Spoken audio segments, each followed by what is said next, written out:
Hi guys, good morning. Nakakasad ang araw na ito kasi when I browse my Facebook sa newsfeed ko, I read an article about a Filipino nga nagpakamatay dito sa Thailand.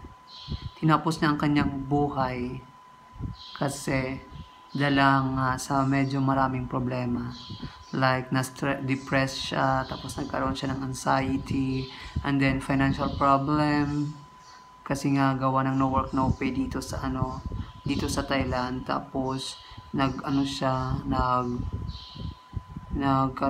ng mga failed dreams. Yung mga dream niya is na hindi na fulfill. Kaya ayun, medyo parang na one of the reasons na kaya niya tinapos sa kanyang buhay.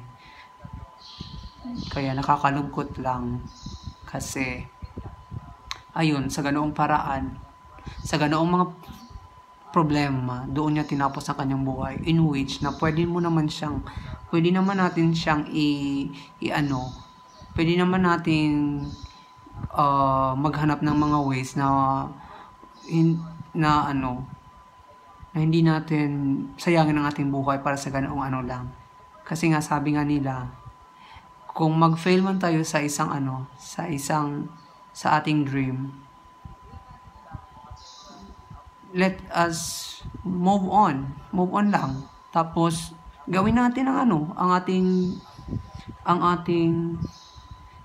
kakayanan hanggang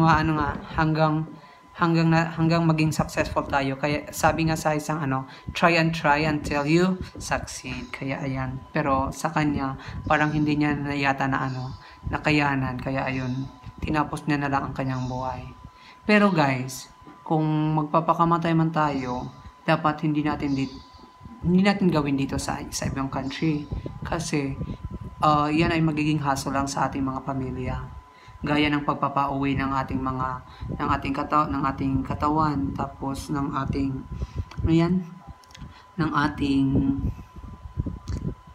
labi pala. Tapos makiging pa tayo, sagapal pa tayo sa ibang Filipino community, especially now na COVID. Kaya ayan, medyo maghihirapan tayo ipauwi yung ating labi papunta sa Pinas. Kaya ayan guys, kung gusto niyo magpakamatay, kung gusto lang huwag niyo naman akong i-bash. Kung gusto niyo na magpakamatay, sana naman magpaalam kayo ng mabuti sa inyong family para hindi naman sila ma-shock or umuwi tayo sa Pinas, especially na COVID. Libre naman magpa-repatriate. Umuwi tayo sa Pinas at saka doon tayo magpakamatay, kasi para hindi naman masyadong maging hassle sa ating family, lalo na especially sa kung medyo kabos. At least kung nasa Pinas tayo, hindi masyadong malaki ang babayaran natin. So kasi kung dito tayo magpapakamatay, dito natin gagawin ang ganyang mga pangyayari, maawa naman tayo sa ating family doon sa Pinas. Mahihirapan sila na ipauwi ang ating mga labi. Kaya kung gusto niyo magpakamatay, doon na lang sa Pinas natin gawin. Tapos doon, para hindi naman sila masyadong ma-stress. Pero so far, wag naman sana tayo magpakamatay guys, para sa ganoong lang para sa ganoong mga sitwasyon. Kasi alam ko na may kanya-kanya tayong life. Pero isipin naman natin, for that reason lang na imbis na pwede pa natin gawin ang ating mga dapat gawin sa ating buhay, na mga bagay-bagay na makakapagpabago or sa ating life, pwede naman nating hindi gawin ang pagpakamatay. Try lang tayo ng try, kasi baka sa bandang huli magiging successful tayo. Huwag nating magpapakamatay na lang ako kasi hindi ko na-fulfill ang dreams. Isipin natin guys, ang pagpapakamatay ay hindi magandang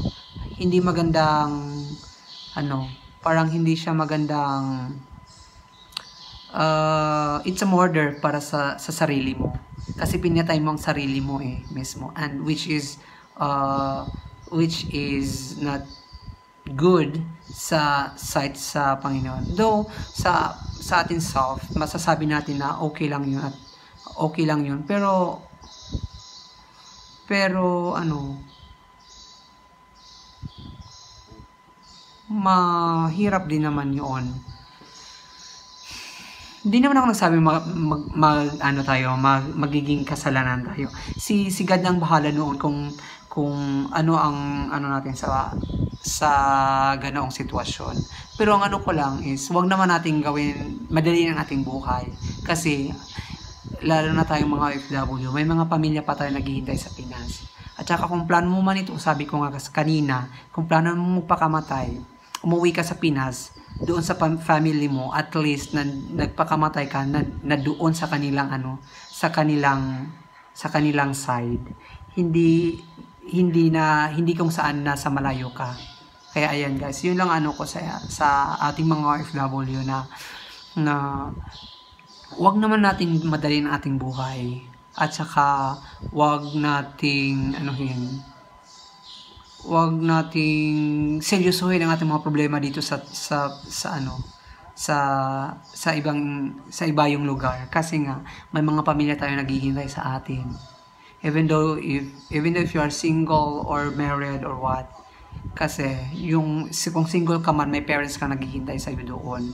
Tapos kung couple ka or married ka, may asawa or may asawa at anak kang naghihintay doon. So kaya ayan guys, isipin natin ang ating mga mahal sa buhay bago natin gawin yan. So ayan. So guys, huwag naman sana nating anuhin ang ating life. Ayan lang masasabi ko guys. At saka huwag tayong magpadala ngayon sa COVID. Ako nga wala masyadong ngayong COVID.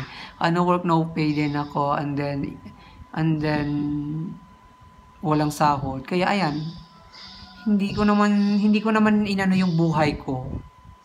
Hindi ko naman tinatapos ang buhay ko ng ganoon lang. Kasi may mga pangarap pa din naman ako na kahit maraming beses ako nag-fail sa aking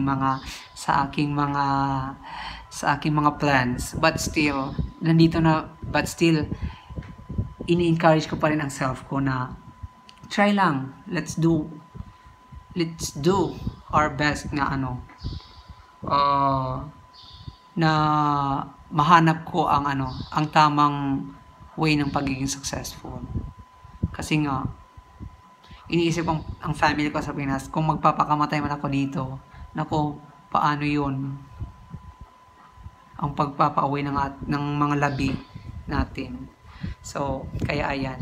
At saka kung normal death naman, okay lang yan. Wala tayong magagawa doon kasi normal, natural death So pero kung magpapakamatay tayo, please, wag naman natin gawin dito sa ibang country, kasi isipin natin ang ating mahal sa buhay. Uwi na lang tayo sa Pinas kung hindi na natin kaya dito. Bahala kung anong ang sasabihin ng ibang tao, wag nang nating isipin sila. Kahit masakit, tanggapin lang natin kasi wala silang magagawa. Yan ang ating life doon sa ibang country, at saka hindi nila naranasan kung ano ang naranasan natin doon, ang ating paghihirap, ang ating sakripisyo. Kaya ayan guys, so yan ang masasabi ko guys, huwag natin madaliin ang ating buhay.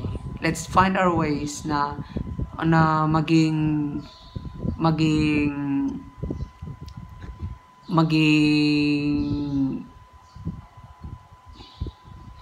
productive tayo sa ating life. Kung stress ka man, gawin natin ang mga things na hindi masyadong nakaka-stress. So wag niyo naman ako masyadong i-bash guys sa aking pinagsasabi-sabi. Pero yan lang naman ang point of view ko sa mga ganoong sitwasyon. So maraming salamat guys. See you. At saka guys, please don't forget to like my channel at Kunjim, and don't forget to like and subscribe and share if you want to share. Huwag natin kalimutan pindutin ang subscribe button. Thank you guys.